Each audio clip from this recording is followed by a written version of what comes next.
Ladies and gentlemen, it is my honor to introduce Principles of Passion. Principles of Passion. Chris Thomas. Great moments are born from great opportunity. I followed my passion. I have a dream. And Dominic Semina. You better come to work. This is it. Perfection. With special guest Adam Ortiz, son, brother, life coach, and technology staffing consultant. Find that thing you love. If you can find that thing that really gives you joy, that'll be it. That company you keep is crucial, is critical, because that group or those groups are the ones that are going to influence your behavior the most. Are you ready? It's Principles of Passion. Come on, sucker. Let's get it on. All right. Thank y'all for joining us. This is episode 23, Principles of Passion. We have my man, Adam Ortiz on. Thank you so much, bro. Thanks for having me. Great to be here. Yeah, absolutely. This week, we're going to be talking about gratitude and even more importantly, the why behind that gratitude, because I think people struggle being gracious for things and being happy because they don't know that why.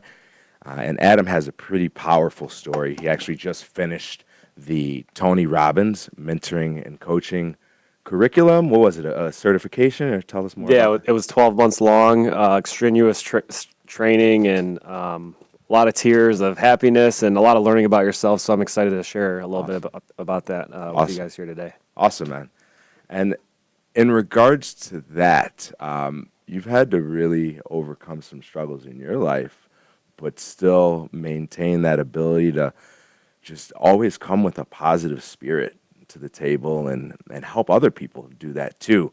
Do you mind telling us? I know it's kind of personal, but do you mind telling us a little bit about your story, man? Yeah, absolutely. And the one thing that, Chris and I have talked many times, we actually used to work together. And, one of the things that we talk about is how pain is pain, right? So while I'm going to share my story with you and I have a certain level of pain that I've been through, I think a certain part of society grasps onto this thing where it's like, I've been through this and nobody else can relate, but while somebody may not have the same exact story as me, I'm sure you've been through something in your life. If you've been on earth more than probably 12 years, you've been through something, which means you probably experienced pain. So we can relate a lot more than you think, because at the end of the day, pain is pain. So I'll share a little bit about my story and how I got into a life of feeling grateful, because it wasn't always this way. I haven't always been like this, I promise you. I've known Chris maybe for 3-4 years now. So you've seen the good side of me, but trust me, before that, it was a lot of building and a lot of figuring myself out, and a lot of work before I got to this place, which I'm very happy to share, with people now, because it's really exciting to live. I don't think I've had a bad day in a year, and honestly, I've had bad things happen to me, don't get me wrong, but in terms of having a bad day where I was upset about something, and it really weighed me down for an entire 24 hours, that just doesn't happen. Right. So I guess starting from the top, my parents were divorced when I was 5 years old, so a lot of 50% of Americans go through that experience. And 2 years after that, my mother was dating someone, and on Valentine's Day, they pulled over at the side of the road to help somebody. He got out of the car and was hit by a drunk driver. He died on the spot. So that was a tough thing to go through. She then met my future stepfather. They got married when I was in about 8th grade, and by the time I was 18 years old in high school, he died of a heart attack when he was 41. And then 2 years after that, I lost my stepsister to suicide. And that's the big one. All those are losses in their own way. All those you experience pain, but the suicide piece was very hard for my family and I. She was only 13 years old at the time. I'm the oldest of 4 in my family, and we had a couple of kids in high school that committed suicide, and you hear about it, but you don't really see how it affects your household on a day-to-day basis. I mean, our family was so destroyed that our neighbors were bringing. They brought a spare refrigerator over to put in the garage because we weren't even feeding ourselves. You almost forget how to even take care of yourself as a human because of the loss of just having, this peace in your home, and you're trying to figure out why did she do that, and there's a lot of questions that you have with that because the person who did that isn't there to answer that anymore, so you're just digging and trying to figure everything out. I have a 7, now he's 18-year-old brother, but at the time he was 7, so also having to deal with the questions that he has, when am I going to see her again? Where did she go?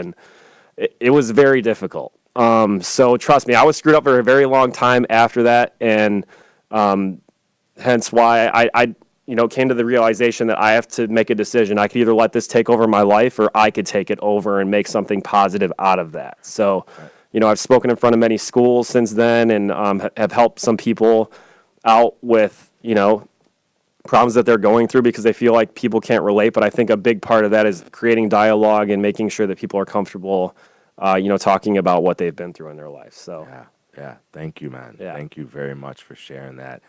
I'm sure there's a lot of people out there that have experienced loss, and that's tough. And to have done it 3 times, man, with close people, I commend you for keeping the positive spirit that you do. Mm-hmm. So thank you, man. Dom is out today. He's busting his butt at work, working extra. So I just wanted to take note. We appreciate you, Dom. We will. We actually have a week off next week, but we will see you the following week. Let me ask you, for you, what defines gratitude for you? Sure. So I actually think, and I have this debate or discussion, if you want to call it that, with a lot of my friends, but I think that you can have one of two. I try to simplify things because as humans, we overcomplicate things all the time. But I think you could really have like a mindset in one of 2 ways. I think you can either live a life of entitlement or a life of gratitude. I don't think you could have like a mixture of both, but I think at the end of the day, like your heart and your core comes from one of those 2 things. And, I think when people start feeling bad for themselves, a lot of that is, about like where they're at in their life, a lot of that comes from like a sense of entitlement. And I think a lot of that is created by the society that we live in. A lot of people think that they deserve to have a great job, or they deserve to be in a great relationship, or they deserve X. But my, thinking is, and I try to think of everything from every angle. If you think that you deserve to be happy and have a great job and, a relationship, then explain to me why a child deserves to be born with cancer. Right. Can you explain that? You know what I mean? And when you start thinking about that, and like, I'm healthy, I'm able to walk around. I was, given God-given ability to be able to speak with people and, transport around. I'm not handicapped. What is there not to be grateful for? You know what I'm saying? When you actually like think about things that you're able to do that other people can't do. There are a child that is born with cancer is in a hospital every single day battling for their life. Why do I feel bad that I am not in a relationship? Right. Or that I don't have a job that makes me happy every day? You know what I mean? Like when you really like simplify it to those things, you realize like how big of a brat you're being, I guess. So, to put it lightly. Yeah. But for sure. For sure. So when people start, I have a great apartment, I love it, but like people have come over and they're like, man, you deserve this. And I'm like, don't say that to me. Like, I don't deserve anything. Yeah. I don't think that any human deserves anything. There's nothing that, we're both born with the same abilities.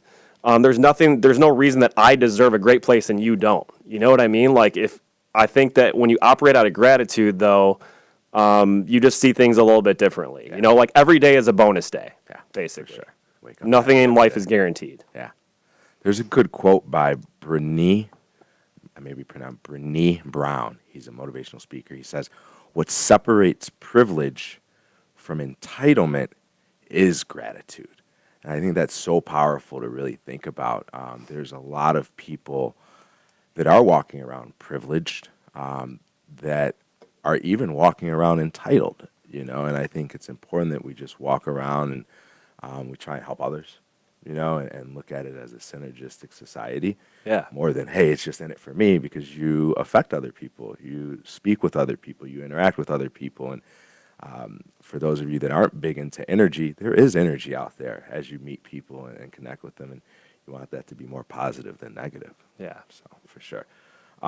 Why do you think folks have such a hard time being showing that gratitude? I think we just live in a competitive society, where like people are always, you're trying to compare with your life with other people. I mean, just think about what,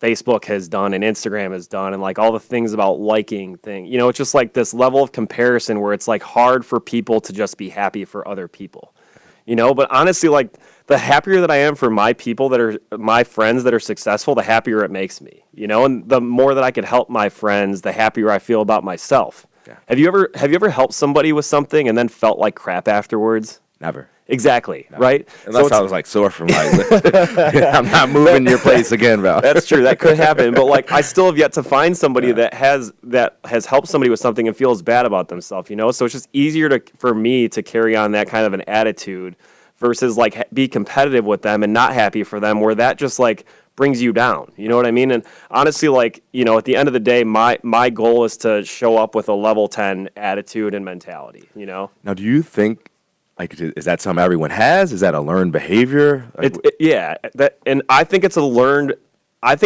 behavior, but it's like one of those things. It's like there's a quote, "Knowledge is power," but I think that's part of the truth. I think the actual power is taking action. It's not just having the knowledge; it's taking action from there. Yeah. You know, like I love sports. Like, let's think of LeBron James, right? So like, here's a guy where if you walk up to him on the street and you're like, "Hey, we're about to play hoops. Are you ready to play? Like, what's your level, like 1 to 10? Are you ready?" And he'd probably be like, "Well, I'm at like a 6 right now because I haven't, you know, gone through my pregame warm-ups. I haven't stretched out." And then if you're like, "Well, Kobe Bryant's around the corner. He's about to show up. What level do you need to be at to beat Kobe?" He'd be like, "I need to be at a 12 out of 10 because that's the most competitive dude. Yeah. Like, I need to make sure I'm there." Like, the athletes train themselves to be in a mental state where they could perform like that. Even though we're not on a huge stage in front of people, what makes us different?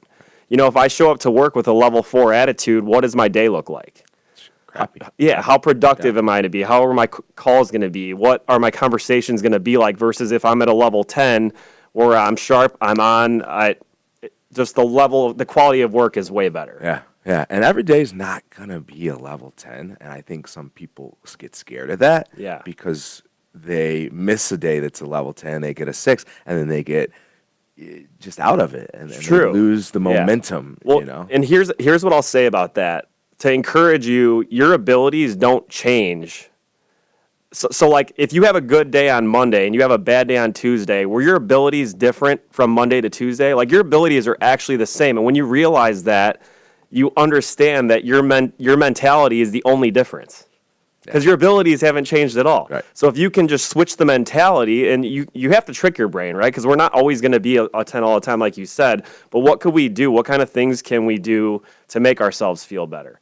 You know, like, what does like sadness or depression look like? It's like somebody's slouched over. Like, what are my calls like if I'm like slouched over and I'm like down in the dumps? If you feel like crap, stand up, stare at the ceiling and smile, and then try to feel like crap. Yeah. That's another thing that will work. You know, you just like look up and stare. You look stupid, and people are wondering like what you're doing.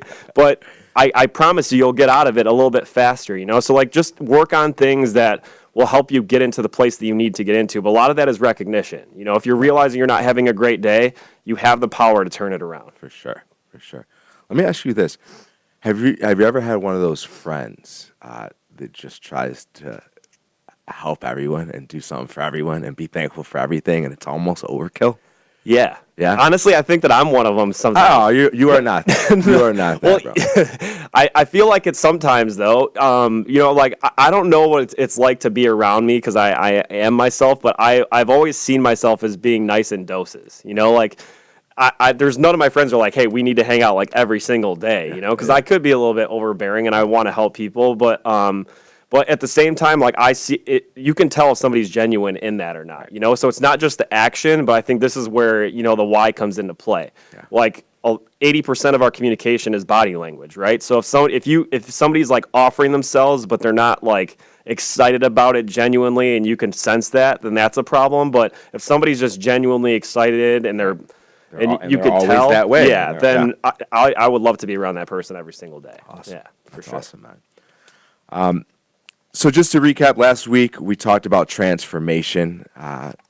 We had an excellent guest, Yimi, on, who's the Director of Inclusion and Diversity over at the OCC. Great conversation. If you didn't get a chance, definitely tune back into that.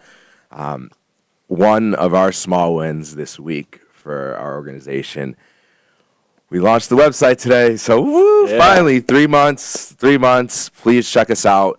Your Passion First, yourpassion1st.com.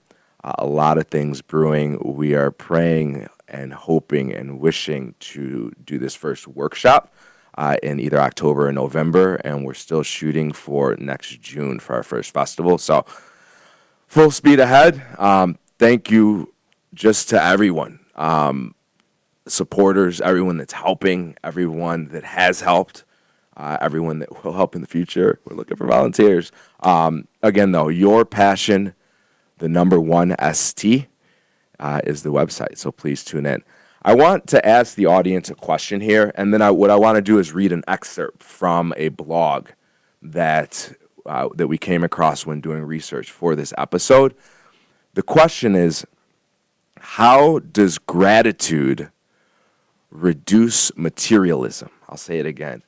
How does gratitude reduce materialism? And this blog is from happierhuman.com. It's called Benefits of Gratitude. The excerpt goes like this. Americans are inundated with materialistic role models every day. Materials flow from 2 sources generally, role models and insecurity.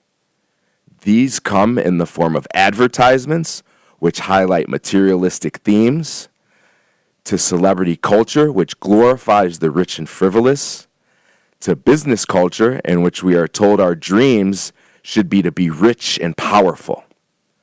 Gratitude helps by reducing our tendency to compare ourselves to those with a higher social status.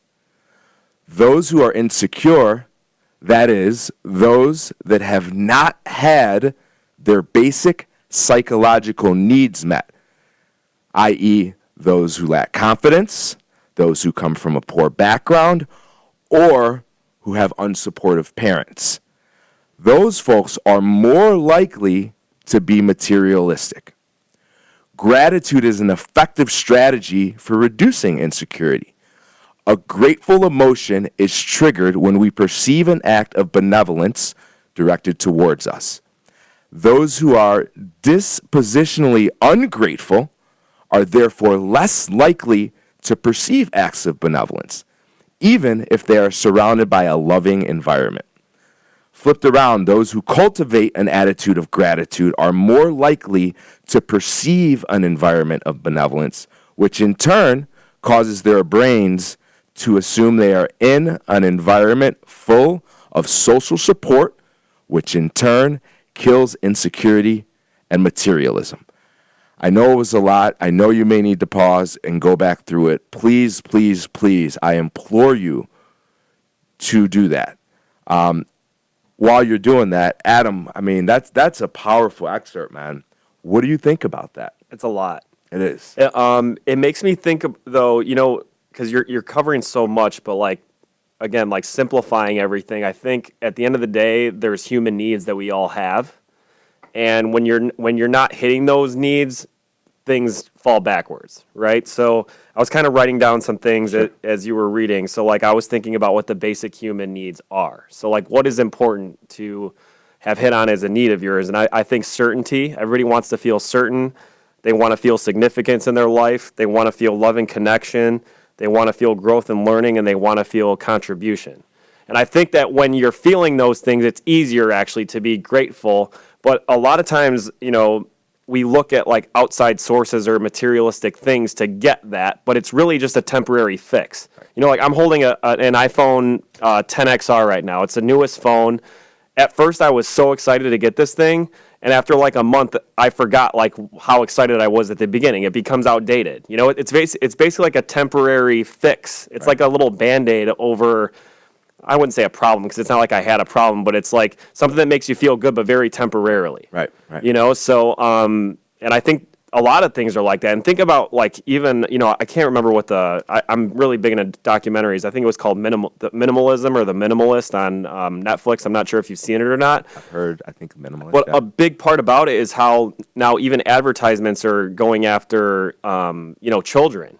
And now there's children that are begging their parents for toys, and they're getting taken to the toy store, and it's the same thing. How many toy rooms have you seen filled up with a bunch of crap that isn't used after a week or two because it's just they want the next best thing, So, and I think that the more you get sucked into that, the harder it is to be grateful for what you already have and the things that are actually important in terms of what our needs are. Because out of all the needs that I spoke about, you actually don't need a single materialistic thing. Right. You don't need a materialistic thing to feel certain or significance or loving connection. You don't need a single object for any of those things. Yeah. Yeah.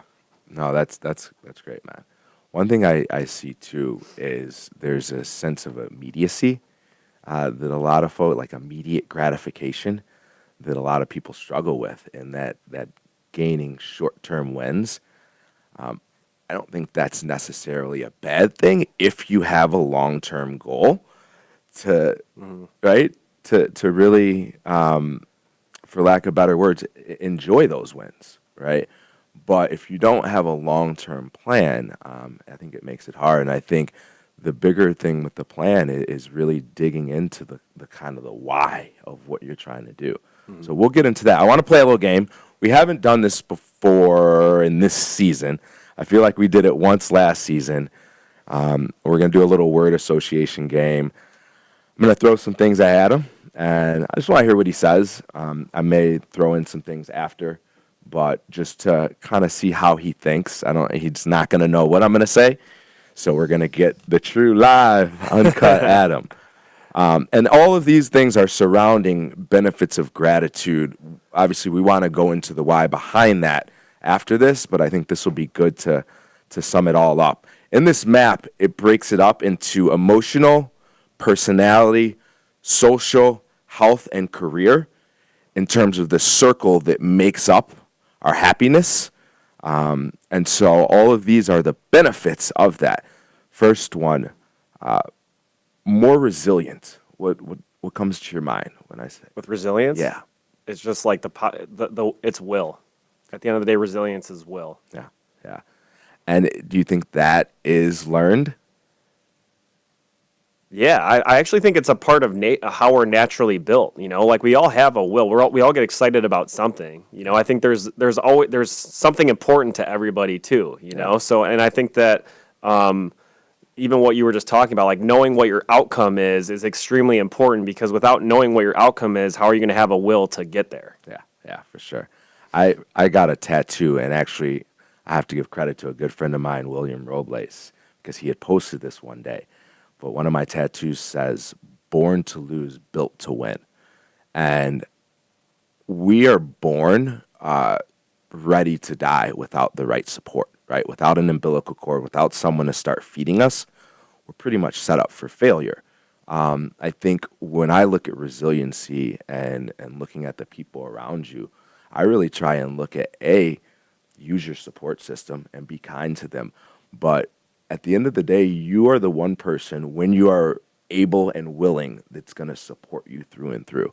And I think a lot of people use excuses instead of digging in to really themselves, and like, you're the cause of it. You have the control over it. Yeah.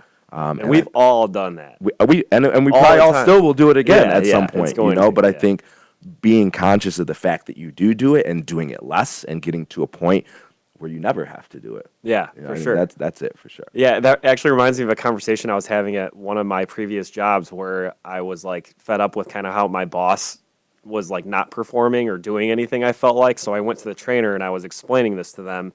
And when I was done, they're like, "Do you feel better?" And I was like, "A little bit." And then they're like, "Well, you realize that you're responsible for your actions and none of theirs, right?" And I was like, "Damn, I just wasted all of our time right now, like talking about nothing, you know? Like if it's, again, it's easy to blame or point direction at somebody else, but at the end of the day, we're responsible for ourselves." So I love that. For sure. I couldn't agree more. Improved networking, especially for, this is under the career piece, and I think when I speak of our original 10 principles of passion, I think it's 90%. I forget the stat, but some percentage of jobs are gained through networking. Most jobs are gained through networking. So what comes to mind when you think about that? I think effort that's just the effort thing for me. Yeah. I mean, I think our networks are only as big or as small as our effort is, because and it's the same thing as like networking and dating are always two things that like come to mind for me. Because, like there's a lot of girls I know that are upset that they're single, but they don't go out ever. You know, it's like they stay at home, and it's like, well, you're not going to find a boyfriend by them breaking into your house. Like, that's probably not what's going to happen. Right. You know, so it's like, in order for you to get a boyfriend, you actually have to go out and probably meet somebody or do something. And the same thing with networking, right? Like, if you can network, and now I understand, like, we live in a digital age where maybe you can do some of that online, but honestly, at the end of the day, a lot of it is going out and meeting people. You and I have met a ton of people by networking and been involved in some great organizations and met, man, tons of people from doing that. So I would say a lot of it just comes down to effort at the end of the day. Yeah, for sure. And I think some people, for lack of better words, are scared, right? When you're going out to meet new people, what to say to them. I think, though, if you are in a space where you are passionate, then you have nothing to lose. You know, it's better to go and try and walk up to someone. But again, a big part of this podcast and the organization as a whole, some people struggle with that passion. So they don't even know what network or what circle to be in. Mm-hmm. So that's the hopes, is that we can kind of help them, connect them to more of those circles. Yeah, I mean, the thing that I would say to that is, like, if you get invited to a networking event, say yes. You know, like, you're never going to know unless you actually try it out and go there. And the worst thing that could happen is you go home and you haven't met a single person, but you were just going to go home anyway and not meet a single person. Yeah. So you're going to end up in the same spot you were in anyway. Yeah. So just say yes to the invite, go out. I promise you'll probably meet somebody that's great, and you could get the ball rolling with it. But you got to see what it feels like and dip your toe in a little bit first. Yeah, yeah. I consider myself spiritual. I was born and raised Catholic. We could go off on a whole tangent about that. But when you think of spirituality and being more spiritual, what comes to mind with you there? Yeah, well, when I think of spirituality or religion at all, I think, you know, in the same way I was talking about earlier, where we get in this, like, combative thing about, like, who believes what that's right. And I will never argue with, you know, people say don't talk about, like, religion or certain things. Like, I don't mind talking about it, but don't put down anybody's beliefs. Like, I think that is the number one mistake you can make. It doesn't put you in any kind of advantage. It just it tarnishes your relationship with them for no reason. You know, if somebody finds something that works for them, support that, you know, and the same thing for you. If there's something that works for you, I fully support that, and just stick with it. But I hate that there is a negative connotation out there about it when there's no reason that there needs to be at all. You know, in my wholehearted opinion, and I've said this before, I think that every religion has a basis of goodness. Mm-hmm. And I think if people would just use that as their moral compass, as opposed to who define their goodness, I think we could live a little bit more amicably. I agree. For sure. Yeah. For sure. All right. That's the end of our word association game. Thank you, bro. Yeah. So let's dive in a little more to the why. I think that your how, which are your actions, and your what, which are your results, have to be consistent with your why, which are your beliefs. So what's meant by clarity of why, or how can you clarify that term? Okay, so for me to find my why, I guess, I started thinking about, and this is actually something that Tony Robbins talked about, which really hit home for me, especially with my sister's story that I shared with you earlier, but he actually talked about famous people, and he threw out some names. So he's like, what does Elvis Presley, Marilyn Monroe, John Belushi, and Robin Williams all have in common? And then he just left it open-ended, and I'm starting to think, because they're all successful, they're all entertainers, but, you know, none of them are with us anymore. And then I start thinking, well, why aren't any of them with us? And the answer to that is because they couldn't control their mental state.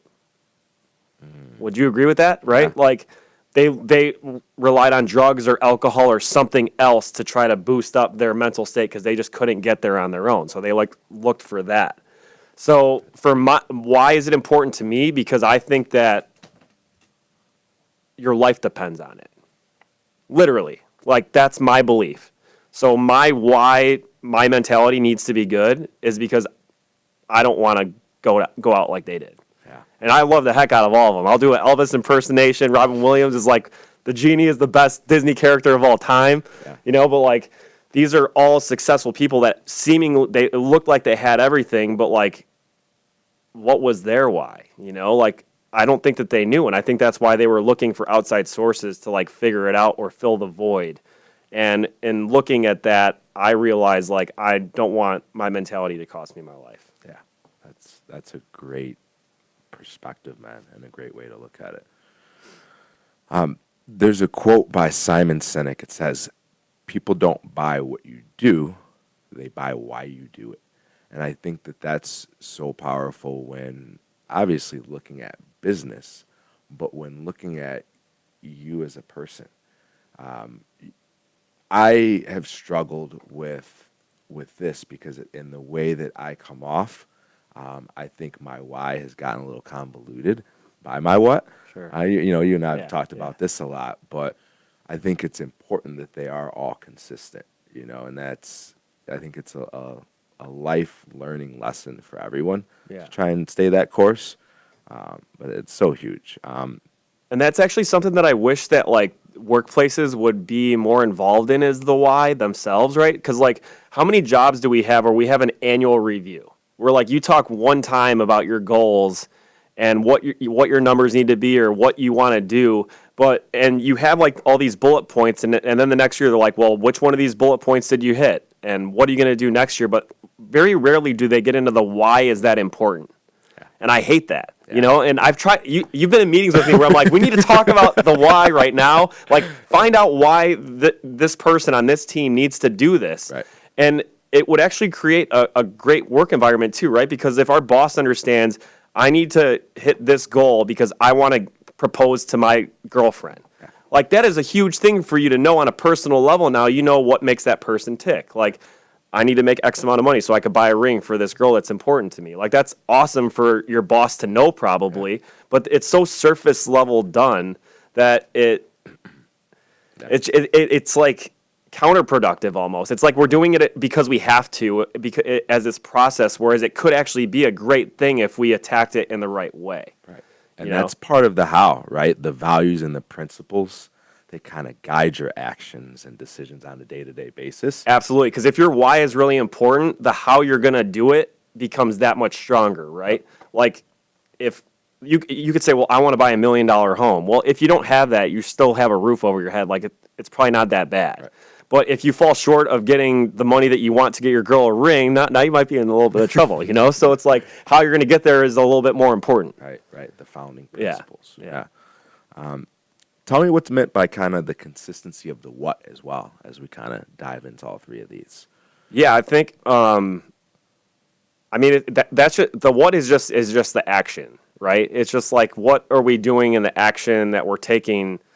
But a lot of the actions that were done is like because of our belief system. Like every single thing that we do in life is basically based off of two things: either because we love doing it, we love the pleasure of it, or we're scared of the pain that we're going to receive for not doing it. Think of every single thing in life that you do. Like, why do you go to work? You either love what you do, or you're very scared that you're going to lose your home if you don't have income coming in. Yeah. What is the reason that you stop at a red light? You either don't want to get it, you're scared to get a ticket, or you don't like. There's no pleasure in getting into a car accident. Right. So like you can kind of simplify everything into one of those two things. So I think getting invited to a party, I would either have a really good time or I'm, scared that I maybe won't meet the love of my life there or something, So like it kind of comes down to those two things. And I think just try to gear towards doing everything out of pleasure and not because you're scared. Like if you're doing things because you're scared, basically like what we do determines our destiny, right? Like it's the makeup of our decisions. So I would just say, try to have a positive mindset and then always get pleasure out of what you're doing. There's a quote that's always made me laugh. It's like, if it requires a fake smile, I'm not going. And I think you should live by that. If you have to like fake your way through it, don't do it. Don't do it out of fear, but do everything out of pleasure. Yeah, for sure.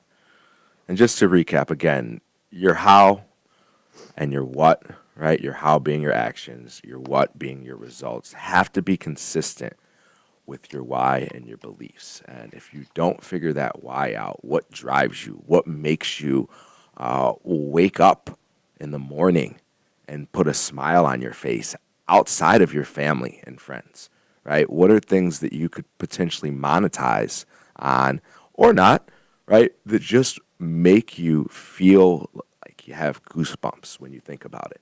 And I think if people can try and dig into that a little bit more, again, there's challenges people face, but we all do. So I think it's important to stay resilient, like we said earlier, and dig through those things. Friedrich Nietzsche said, "He who has a why to live for can bear almost any how." That's it right there, the why. How can we as people, and I think we all struggle with this, but how can we be better at identifying and expressing our why and then motivating those around us to kind of believe in what we believe, right? Or perform even more so to their potential. Maybe not what we believe, but get them to believe they have the capability we feel they do. I think the main thing is defining everything in your life, right? Like define not just what is important to you, but why is it important to you? You know, like let's say, for example, like somebody's like, I want to be successful. Like that is what I want to do. Okay, well, first of all, let's define what does success mean for you, because success is an objective word. Right. If I ask, you on the street, what does success mean to you? You could be like, well, I need to make $3 million a year. I need to have a great relationship with my girlfriend. I need to make sure that my son is completely happy. That's your definition. Now I could go to the person next on the street and be like, what does success mean to you? And he could say, well, success to me is making $30,000 a year. As long as I have a roof over my head and I'm above ground, I'm happy. Now, that guy's got a lot easier road to happiness than you have, because his definition is a little bit more realistic and it's not that crazy. So I think like defining what's important to you, but also making sure it's realistic is extremely crucial. Because I think a lot of times too, we like set these high bars for ourselves that unnecessarily, like there's no reason that we have to have this, and this to be happy. We could easily be happy with just being above ground and making enough money to survive and have clothes on our bodies. Like, why is that not good enough? Yeah. So I think defining, not just what you want, but why you want it, and making sure that that is actually like, it makes sense. Like it's something that's realistic. And if you don't have that, is there really a reason that you can't be happy? I have a friend right now that's launching a product, and with her boyfriend, and they're like my favorite couple ever. And I had lunch with her, and they're like just starting to get it off the ground. They just pitched their idea in front of an investment company. They got it shut down, and she's all bummed out about it. I'm like, and this is like an idea of a product right now. It's not even like off the ground. I'm like, do you realize that you just spoke? You made the top 10 out of possibly getting invested for a product that doesn't even exist yet. Like, there's so much to be thankful for in that process that you're losing everything out of it. Yeah. Like, and then she's like, oh my gosh, you're like totally right. Like, I just need to like relax. This really is a huge thing for us. They were the only people that had a proof of concept that was being considered, and everybody else had an actual tangible product that they were presenting, So it's like, everybody has goals. I understand that. We're all perfectionists in our own right, but make sure that you're kind of keeping, there's no reason to like beat yourself up. There isn't, Yeah. There just isn't. And Dom's not here today, but he always says life in increments, and I think really biting off a little bit of chunks of life and really enjoying those small wins and enjoying the process. Because if you were set out to do something great, then you're not going to start it great. So you have to be okay with that uncomfortability of failure and push through it, So yeah. One thing that I'm finally at my ripe old age of almost 26, almost 40, is that I'm finally. How good does this guy look for 40? By the way, that's nuts. No, thank you. I appreciate it. What I'm finally getting good with is myself. And all of this that we talked about today, if you can't dig deep and be happy with who you are as a person, none of this other stuff means anything. 100%. And that doesn't mean basing it off of what someone else is telling you to do or be, whether that be a parent or anything. I think you have to dig deep and dig through your situation, dig through the people that say they're your supporters, because if they were your supporters, you wouldn't need to dig through. They would be pushing you and helping you through. So you have to dig through, I think, that negativity to make sure that you're finding out really what makes you wake up in the morning, man. And, that's not easy, man. Like I said, at the age of 40, I'm just now able to wake up invigorated with a drive and a sense of yearning for what I feel I was meant to do and put here to do. I love that you just brought this up too, because I think this is the most important thing in life, right? Is like you live and die with yourself. Like there's no one else that's guaranteed to be with you through any of it. That is guaranteed. You literally are in your body every single day, and if you think that you're ready to be in a relationship and you truly don't love yourself, that will come out. Like that will come out. It'll show to the other person either with insecurities or things that you're feeling. How can you give something away that you don't have? Yeah. You can't. Like if you don't love yourself, how can you love somebody else? You literally can't do it. Yeah. Like how do you give away a car that you don't have? You can't. Like you can't give away something that you don't have yourself. So one of my tats says, amongst the things you can give and still keep are your word, a smile, and a grateful heart. I love that. Yeah. And that's it. It just hit that on what you said, man, for sure. Yeah. So and again, this is like the mental thing that we deal with every single day. Is we all make mistakes as humans. We make mistakes. We feel like crap about it, but take it for what it is. Don't live in the past anymore. Like if you live in the past or in the future, you're literally not living in the moment anymore. You're taking yourself out of the present. Don't do that. You're wasting time, So like if you make a mistake, take some time to work on it and get over it. Don't make the same mistake again, but like don't sit there and dwell on it. That's not going to get you anywhere. Yeah. But it's easy to do that, right? Because like we just beat ourselves up. Well, I shouldn't have done that. Why did I do that? And it's just like this cycle that you just keep repeating over and over in your head, but it's like taking you away from growing. Right. And all the best things in life grow. So yeah, for sure. Never stop. For sure. I want to kind of finish this up with talking about a Gallup study that we did. A Gallup study that we researched. And they talk about some traits of top leaders.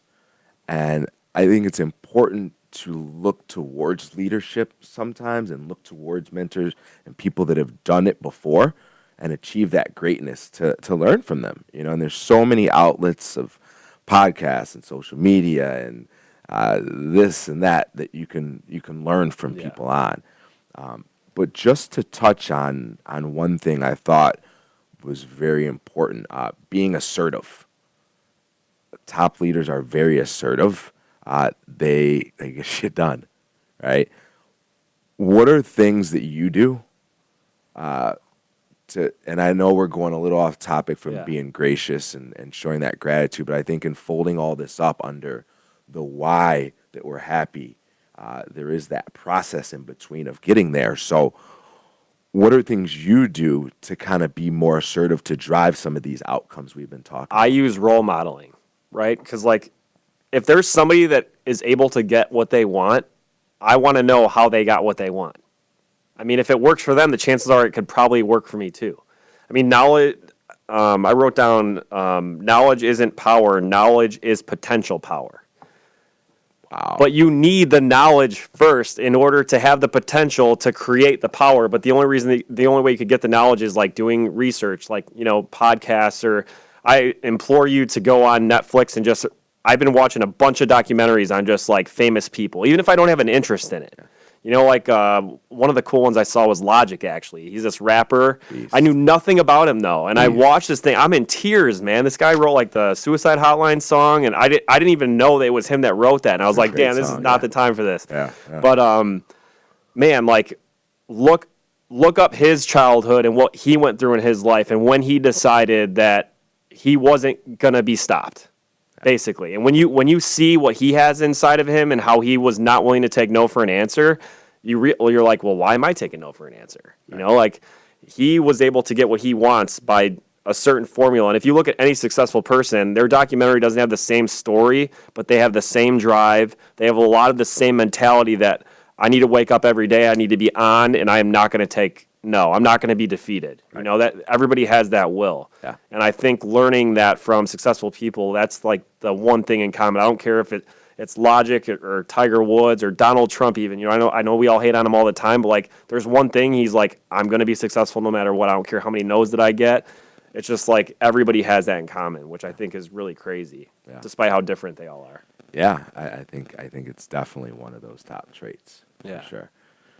What about the accountability piece? And I think that's another good one, but not just for you, creating a full culture of that accountability. What would be some suggestions or things that you do to help create that? So, I mean, I have a coach. So it's hard because your friends are always going to have your side, right? So if you like tell them something that you did, they'll be like, well, that's okay. And they'll support you. And sometimes you need somebody to kind of kick you in the face or like be like, no, like you're not doing this anymore. So find somebody that truly is objective. And a lot of us have friends like that too that will tell you, but sometimes they go overboard with that too, where they like beat you up a little bit too much. And you're like, man, I don't feel any better.